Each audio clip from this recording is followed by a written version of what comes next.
Hello friends, कैसे हैं आप सब? वेलकम बैक इन एहसास के लास्ट पार्ट में आप सभी लोगों ने सुना कि शानवी जिया के होठों पे किस कर देती है। जिया शॉक्ड हो जाती है। शानवी कुछ सेकंड तक अपने होठ जिया के होठों पर ही लगा के रखती है, उसे जबरदस्ती किस करने की कोशिश करती है। जिया पूरी ताकत से उसे धकेलने की कोशिश करती है, लेकिन शानवी की ग्रिप बहुत मजबूत थी। लेकिन इस बार जिया ने पूरी ताकत से उसे पीछे धकेल दिया था। वो बोली, पागल हो गई हो क्या? छोड़ो मुझे। क्या हरकत है ये? दिमाग ठीक रहता है तुम्हारा या नहीं रहता है? कोई भी हरकत करती हो, कुछ भी करती हो, पागल वागल हो गई हो क्या? शानवी कहती, नहीं छोड़ूंगी, बिना मेरी बात सुने, बिना मेरे दिल की सच्चाई समझे कहीं नहीं जाने दूंगी, चाहे जो हो जाए। ये कहते हुए शानवी ने खुद को उसके और करीब कर दिया था। उनका चेहरा इतना पास आ गया था कि सांसें एक दूसरे की त्वचा को छू रही थी। और जिया चाह के भी ना नहीं कर पा रही थी। फिर भी उसने कोशिश की, मगर होठों ने शब्दों का साथ ही नहीं दिया। शानवी ने उसका चेहरा अपनी हथेलियों में लेकर फुसफुसाया, मैं तुमसे मोहब्बत करती हूँ जिया जी, यही सच है, यही मेरा दोष है और यही मेरी किस्मत। उसकी आंखों से बहते आंसू जिया के शर्ट पर गिरने लगे थे और ठीक उसी पल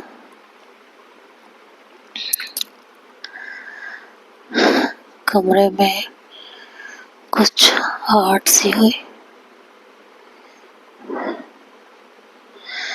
और शानवी की नींद टूटी। आँख खुली तो सामने जिया खड़ी थी। एक पल को शानवी के दिमाग में तूफान सा उठा। वो सब सपना था। उसका दिल बेतहाशा धड़क रहा था। उसने घबरा कर जिया की तरफ देखा, फिर कमरे की तरफ हड़बड़ा कर बोली, जिया जी। हाँ, ऐसे मैं सपना देख रही थी। ये देखते हुए उसने घड़ी की तरफ देखा तो घड़ी में 2:30 बज रहे थे। उसने अपने दिमाग पर जोर डाला, 2:30 तो कुछ टाइम पहले बज रहे थे। इट मीन्स मैं सपना ही देख रही थी। उसने अपनी आंखों को मला, जिया की तरफ देखा कि शायद जिया कुछ कह दे, मगर जिया का चेहरा सख्त था। आंखों में थकान और आंखें ठंडी साफ झलक रही थी। वो चुपचाप खड़ी रही, बिना कुछ कहे। शानवी जिया की ओर देख रही थी, लेकिन जिया ने सिर्फ एक नजर देखा और बस नजरें फेर ली, मानो जवाब देने लायक कोई बात ही ना हो। धीरे से बिस्तर की दूसरी ओर चली गई और बिना कुछ कहे लेट गई। शानवी के दिल में एक चुभन सी उठी, जैसे जिया चाह रही थी कि शानवी एक कोई शब्द न कह दे, कोई इशारा न दे दे। इसीलिए जिया ने जैसे अपनी आंखें खोल के भी बंद कर ली थी और दूसरी तरफ होकर के लेट गई थी। कमरे में फिर वही सन्नाटा लौट आया था। बस फर्क इतना था कि अब शानवी को लग रहा था ये सन्नाटा उसके अपने अंदर से भी ज्यादा गूंज रहा है। रात गहरी हो चुकी थी। कमरे में हल्की सी रोशनी जल रही थी। शानवी बिस्तर के किनारे बैठी जिया को देख रही थी। आंखों में हजार सवाल थे, लेकिन होठ कांप रहे थे।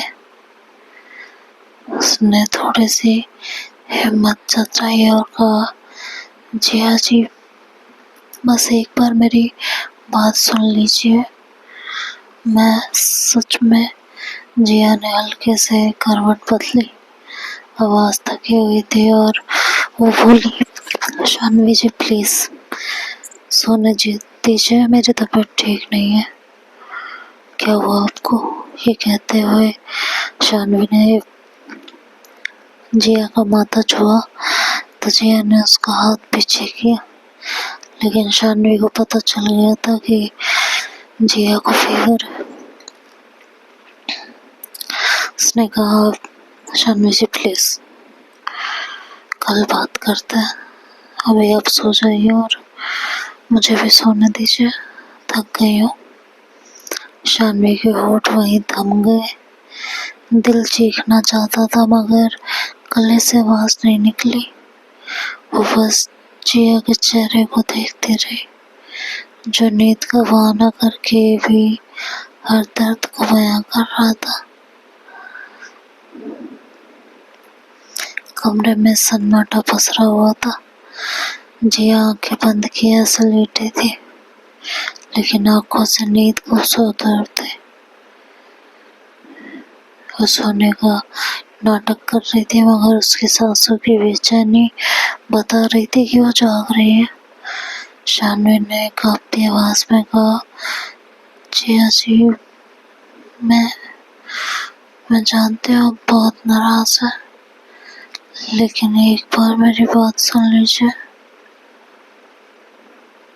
जिया ने आंखें खोली और उसकी तरफ देखा और धीमी आवाज में कहा कि शानवी जी, मैंने कहा ना, अभी नहीं, मेरी तबीयत सच में ठीक नहीं, और सच कहूँ तो अभी मैं कुछ सुनना भी नहीं चाहती।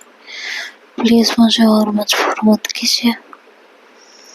उसके स्वर में न चीख थी न गुस्सा, बस दूरी। शानवी की आंख भर आई। उसे कुछ समझ नहीं आया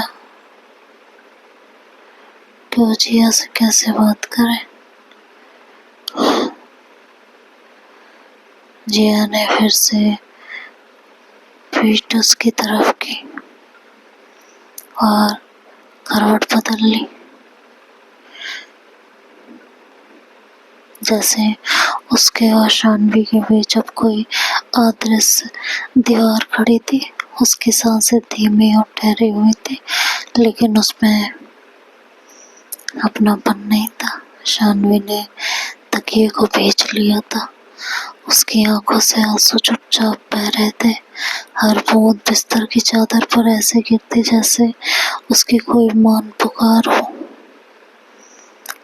कि काश आप सुन लेते, काश आप समझ पाते। उसका मन बार बार सोच रहा था कि आज मैंने क्या डिसाइड किया था कि मैं सब कुछ बता दूंगी, अपने दिल का सच खोल कर रख दूंगी, मगर वक्त ने फिर से मेरे साथ धोखा किया। बिस्तर पर जिया लेटी हुई थी और जिया से बस कुछ इंच की दूरी पर शानवी थी, लेकिन वो महसूस कर रही थी कि जैसे उसके बीच पूरी दुनिया आ गई है। उसने आँख बंद करने की कोशिश की, मगर हर बार जिया की दूरी, उसकी ठंडी आवाज उसके सामने आ जाती। वो करवट लेकर चुपचाप जिया की पीठ देखती रही। उसके कंधे पर सर रख देने की तमन्ना दिल में दबा कर बस आंसू बहाती रही। शानवी की आंखों से आंसू लगातार बह रहे थे। उसने खुद को समझाने की कोशिश की, पर दिल की कसक थमने का नाम ही नहीं ले रही थी। जिया की पीठ उसकी ओर थी, उसकी सांसें गहरी थी, लेकिन शानवी के लिए वो सांसें जैसे किसी पराई दुनिया की लग रही थी। धीरे धीरे रोते रोते उसकी पलकों का बोझ बढ़ने लगा था। तकिए पर आंसुओं का धब्बा बनता जा रहा था और उसे थकान, गुस्सा, फ्रस्ट्रेशन, नाराजगी, पछतावा, गिल्ट, इन सब के चक्कर में उसकी पलकें झपकने लगी थी। कमरे में सिर्फ घड़ी की टिक टिक और बाहर से आती हल्की हवा का सरसराना बचा था। रात के अंधेरे में उनके बीच की दूरी साफ नजर आ रही थी। बिस्तर पर दोनों साथ थे, मगर दिल जैसे बहुत दूर। उसने एक बार और जिया से बात करने की कोशिश की, लेकिन जिया ने कहा, शानवी जी प्लीज, समझ नहीं आ रहा, मेरी तबीयत ठीक नहीं है, सोने दीजिए मुझे, बाद में बात करेंगे। शानवी की आंखों से लगातार आंसू बह रहे थे। उसे नींद नहीं आ रही थी और शानवी की सांसें सुन, उसे रोता हुआ सुन जिया का भी दिल बेचैनी से धड़क रहा था। लेकिन वो जो धोखे की टीस थी ना मन में, वो उसे शानवी की तरफ नहीं जाने दे रहा था। इसी तरह रात बीती और सूरज की पहली किरण खिड़की के पर्दों के बीच से कमरे में आ रही थी। शानवी की पलकों पर भारीपन था, नींद जैसे आधी आधी ही रही। रात की सिसकियां, जिया की दूरी अभी भी आंखों के पीछे तैर रहे थे।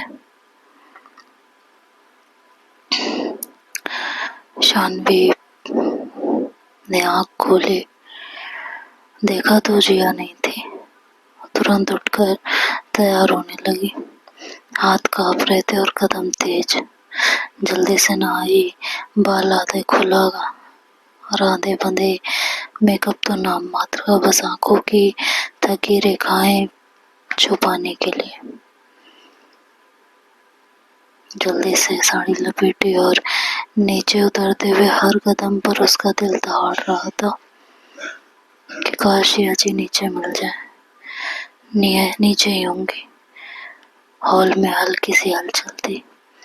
जिया के पापा अखबार पढ़ रहे थे और मम्मी टेबल पर बैठी जो है, नेहा शायद अभी तक सो रही थी क्योंकि वो दिखी नहीं थी। रसोई से चाय की खुशबू आ रही थी। शानवी ने नजरें इधर उधर दौड़ाई, लेकिन जिया कहीं नहीं दिखाई थी। शानवी ने अपनी सांस संभाली और अपने ससुर से पूछा, पापा जिया जी कहाँ हैं? जिया के पापा ने अखबार से आंखें उठाई और बोले, बेटा वो तो सुबह जल्दी निकल गई, ऑफिस जाना था, करीबन आधा घंटा पहले निकल गई वो। ये सुन के शानवी की आवाज कम हो गई। उसकी दुनिया जैसे अचानक थम सी गई थी। उन्होंने कहा, सुबह सुबह?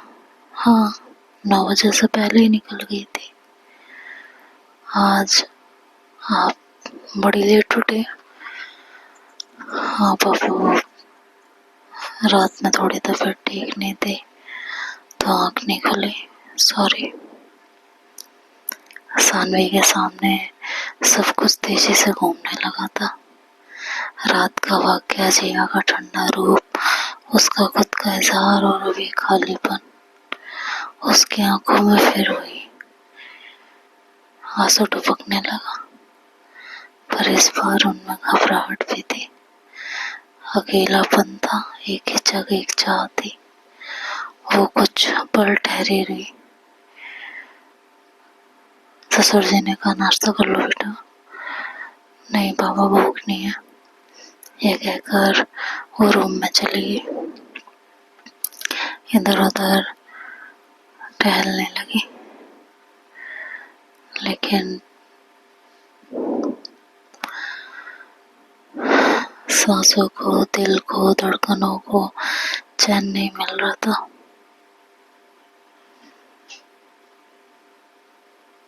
भीतर का तूफान थमने का नाम नहीं ले रहा था।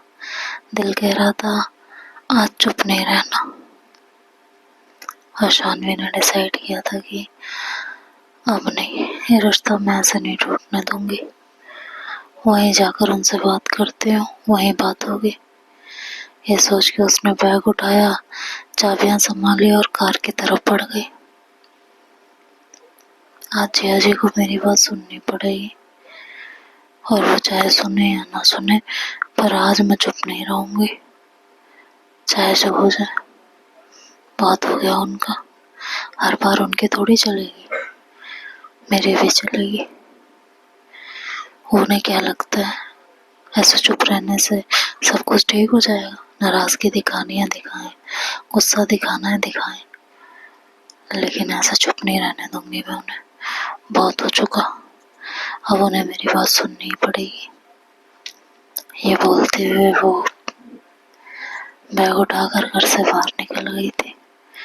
तो देखते हैं आगे क्या होगा, ये तो नेक्स्ट पार्ट में सुनेंगे।